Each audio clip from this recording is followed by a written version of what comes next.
And don't do this to start a fire.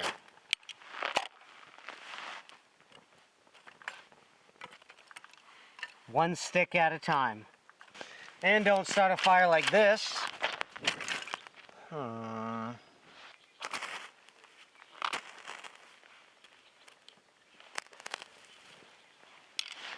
Or like this.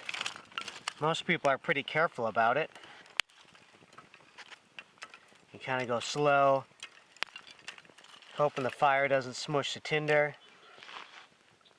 And you just hope that it goes. Come on. Come on. Oh, woe is me.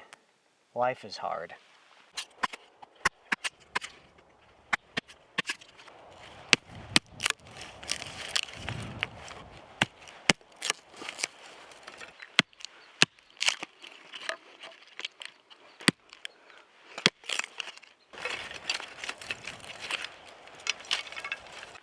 First off, you want to start out with a good platform. When we were doing survival training, a lot of times we'd make big green wood platforms, live trees that we cut down on top of the snow, because it would burn for a couple hours without burning through and melting through 5 feet of snow. So it'd save a lot of work, because you don't have to dig out 5 feet of snow, and you could use that in survival. So start out with a good platform. If this ground was wet and we didn't have any snow here, you don't want your tinder to be soaking up all this moisture that was on the ground. Another reason you want a platform. And what everyone doesn't teach is a brace. You want a brace, not something like this, because when you lay your wood on, you want it to make some space. So you want it about the size of the tinder. In this case, about this big, somewhere in here. So when you lay your wood on, it doesn't smother it out. The tinder is burning, and so you made it about the size. If you're using some natural tinder like we have this grass here, this dried grass I just picked, any type of natural tinder, you want it around softball size generally, is a good rule to go by. Now if you're using some Vaseline and cotton balls, like we have over here, spread it out one way, turn it 90 degrees, spread it out the other way. Vaseline soaked cotton balls. Then you just need a smaller brace, because if you have a larger one, it's going to be hard for that flame to even touch it right there. It's going to be more difficult for it to get going. So you want a smaller brace right about the size of the tinder, like we have right here. And so as we put the wood on, and it doesn't smother out the tinder. We have our platform, we have our brace, we have our softball size tinder. You can kind of crunch it up a little bit, make it light, hair-like, and fibrous. Make a little nest in there so we can shoot some sparks down in there. Put your tinder straight down in the middle of it. And here's the trick. Strike it really hard. Get some good, strong sparks to shave off of this. Don't do this. Or this, and just shoot sparks down into it. Get in the middle and keep working a hot spot. Then once it starts to go, turn it around, because flames burn upwards. Have my stuff ready to go. Lay it on there with the brace. Once flames start to poke through, put some on the other way. That makes the pyramid fire lay. Then coming over the top, the opposite direction. If we need more oxygen, we can just lift up on the brace right here to let some oxygen underneath, if it's starting to smother it out.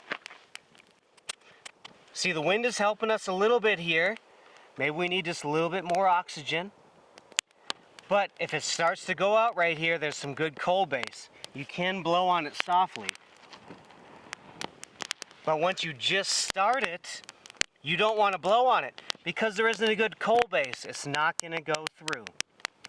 But we have all this. Just think if we didn't have the brace here, it's going to be that much more difficult for it to get going.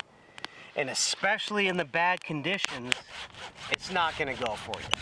Like this wood is about as dry as it gets. It's under 10% moisture content. It is dry. So once we got it going, it's still going right here. But you can see if we move it around, a lot of people play with it too. They go, oh, let me move it a little bit. That might help it. Once it's initially going, don't play with it if it's looking good. Let it start to come up through the wood and keep adding some on. You don't want to put one stick on at a time. You want to keep adding sticks. It's best when you have your pencil size right here, fan it out, put it on. Grab the next stuff, fan it out, put it on. Let's try it with a Vaseline and cotton ball. Best tinder ever, Vaseline soaked cotton ball. My favorite.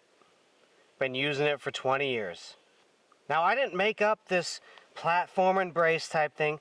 I learned that through the survival school, working for the Air Force, being a SEER instructor. So, I didn't make this up. A lot of us naturally do this, but a lot of us don't. Before, like maybe a lot of us have started a fire in a wood stove with 2 braces. You know, you just put 2 pieces of wood, so when you put your wood on there, it doesn't smother it. A lot of times I do that for my sauna. So when I start up my wood stove in the sauna, then I put newspaper in here. But if we're going with, you know, our Vaseline soaked cotton ball, I sharpened this up earlier, and that makes even better sparks. That's an awl. The other thing I sharpened up is this flathead screwdriver.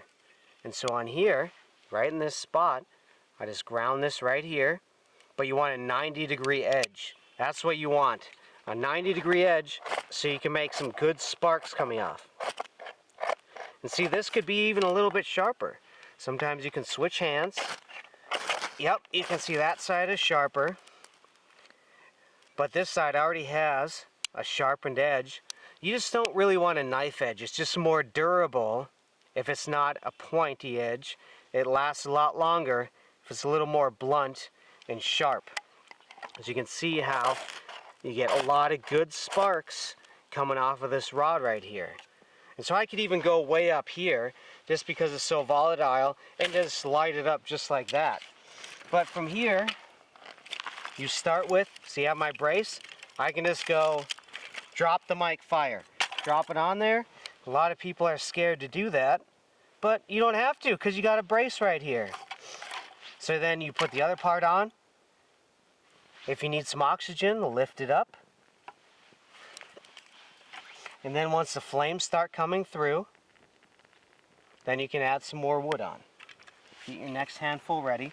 So we have our pencil size right here, and then you have your thumb size after that. So the thumb size, you can lay that on. But once you have a good handful, right around 2-3 times the prep that you need to start a fire, right around a 32-ounce Gatorade bottle size, your flames are coming through. Once you lay that stage on, the pencil size, then you can go up and go to your thumb size. This right here where you lay a whole bunch of sticks on one way and the other way, that's the pyramid fire lay. If you're going just 1, 1, and 1, that looks like a log cabin, it's a log cabin fire lay. Or if you lay a whole bunch of sticks on, up like that, it looks like a teepee. Guess what? It's a teepee fire lay. So as you're going, when you light up your fires or campfires, this is the best way to do it. Hey, you can check out my other fire making videos later on. Like one of my first videos I did was a natural cordage bow drill with Douglas fir on Douglas fir. That's kind of fun. But I have a lot of general fire starting videos just on the channel. Just search through it. But thanks so much for watching. Appreciate ya. Keep surviving.